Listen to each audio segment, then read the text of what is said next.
Honda Click 160. Ang makina nito ay 4-stroke 4-valve, single overhead cam, liquid-cooled, single-cylinder ESP Plus engine na may lakas na 15.2 horsepower at 8,500 RPM na may 13.8 Nm of torque at 7,000 RPM at may engine displacement na 157cc.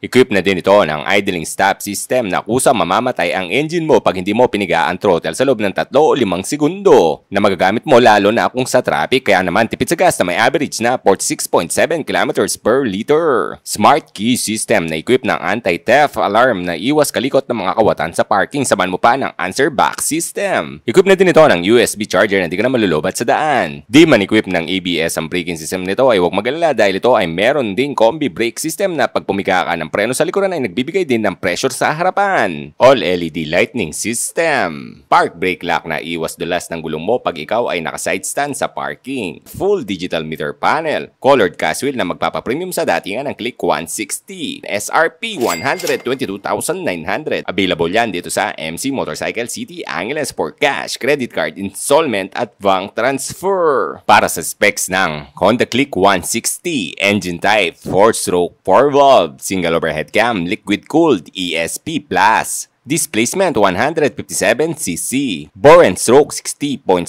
by 55.5 mm. Compression ratio 12.0:1.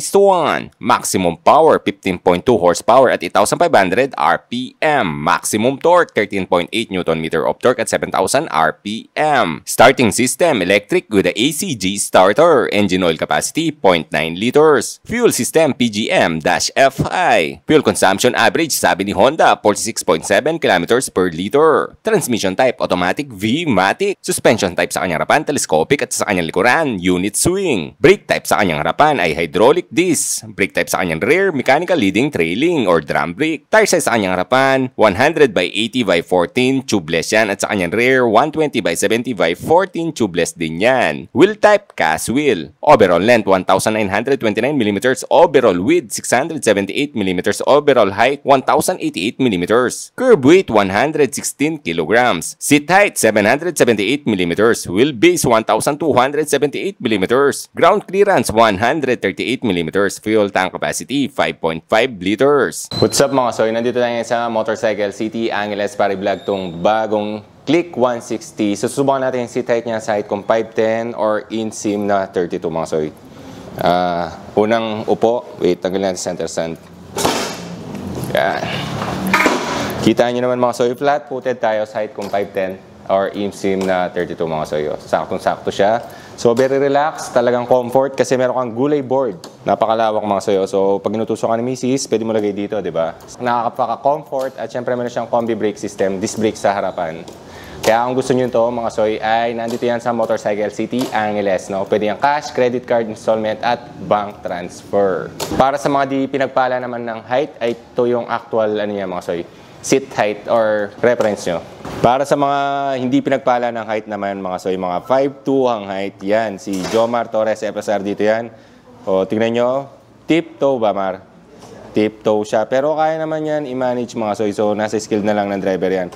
Yan, o, hanapin nyo lang yung pagmamukhang yan. Punta kayo dito sa Motorcycle City Angeles mga soy. What's up mga soy? Iba-vlog pala natin tong Honda Click 160 ngayon. So, bago natin vlog yan, may promo pala sila dito na mga may less yung mga unit mga soy. Itong Suzuki Bergman Street 125EX na less 1.5, Honda XRM na less 1.5, at itong Mio Gear na less 1.5 tas may pre-top box pa yan na SEC yung brand. At ito yung pinakamalaking discount mga soy, itong Fujo na less 40K. So napakalaking discount yan. Itong Barako may promo rin siya, less 1.5. Itong Honda Beat 1.5 din. Itong Dominar 5,000 mga soy. So yan yun, MC promo or Motorcycle City promo. Kung gusto niyo ng makamurang unit mga soy, pwedeng-pwede to. Mga nakahilera sa kanila ngayon, no? So, balik tayo sa Honda Click 160. So, ito yung Honda Click 160 2024 na matte black siya. At tingnan yung DRL niya mga soy, may split type siya dito. So, black yung pinaka niya. Windshield niya, napakalit lang yan. Dito lang siya mga soy. Tapos dito wala na. Honda. Disc brake siya na single pot na equip ng combi brake. Ibig sabihin, pag pumreno ka sa likuran, meron siyang 70-30 na bibigay na pressure sa harapan. So, 70 sa likod, 30 sa harapan. Naka-matte brown ka ditong mags na napaka-premium ng datingan. Tapos, meron Honda ditong Napaka-minimal lang ng design niya. Ayan o, Honda. At syempre, nandyan pa rin yung gulay board na all good yan pag inuutusan ka mga kasoy. Malaking pakinabang talaga yan. At ito yung power socket mo. Kung malubat ka man, kung ikaw ay courier or nagta-travel na malayo, ay pwede mong i-charge ang smartphone mo o yung mga battery ng iyong GoPro. Pag i-on mo, ganito ang kanyang animation. Ayan, diba?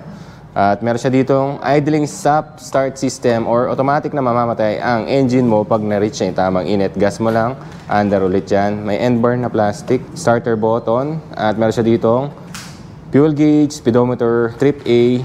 So, move mo yan trip B, trip A average, voltmeter, kagandaan meron din siya. Oh. So, halos kamukha niya yung Click 125. At meron siyang busina, high beam, at turn signal left, right. Park brake lock. Ito pala maganda to mga soy. Pag ikaw ay nasa incline or magpapark ka na naka-side stand para hindi gagalaw yung pinakalikuran niya. Yan mga soy. So, good siya, di ba? Yung size pala ng gulong mo sa harapan ay 100 by 80 by 14. Yun. So, footrest ng yung back ride maganda rin.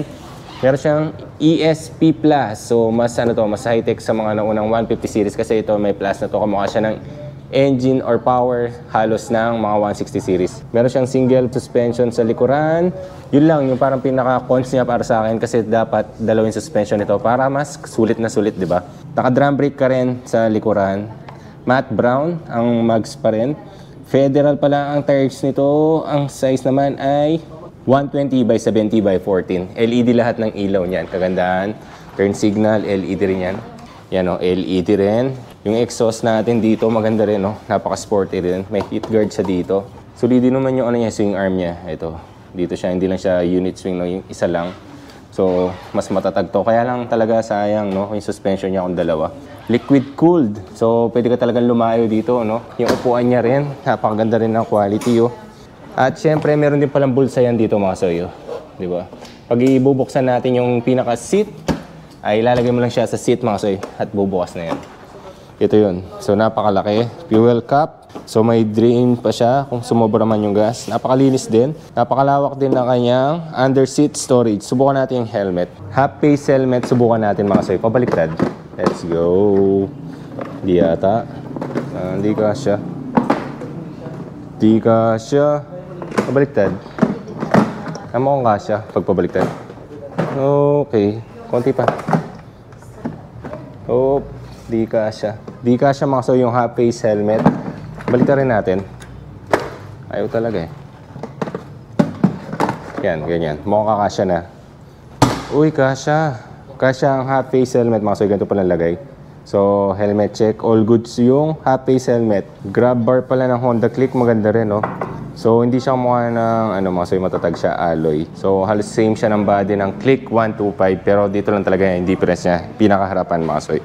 So, sasabihin naman ni Mike Nakpil yung installment price ngayon. What's up mga ka-MC? Meron tayo ditong Honda Click 160 na SRP is 122,900 for lowest down payment na 9,300. For 12 months is 13,460. For 24 months is 8,279. For 36 months, 6,590. Freebies, half-face helmet for installment only. PMS labor, 1-year engine wiring warranty. TPL insurance or third-party liability. We accept cash, installment, bank transfer, credit card.